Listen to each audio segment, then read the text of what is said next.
இங்கே வந்து பார்க்கணும் அப்படின்னு சொல்லி சொன்னாங்க. ஏன்னா ஒருத்தங்க ஒரு லேடி சொல்லியிருக்காங்க, ஒரு இங்கே ஒருத்தர் தெருவில் போய் நடந்து போனாங்க.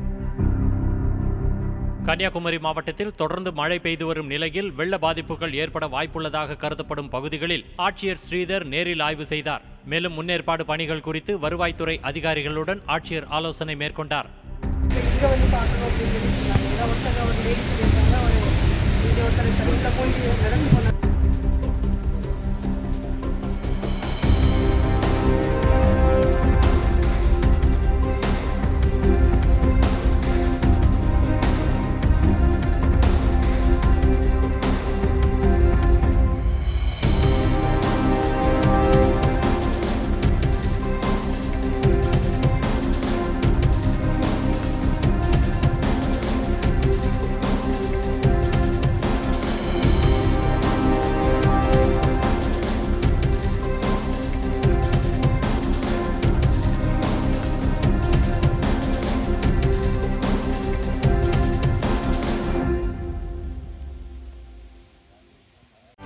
செய்திகளை உடனுக்குடனும் துல்லியமாகவும் தெரிந்து கொள்ள சப்ஸ்கிரைப் பண்ணுங்க.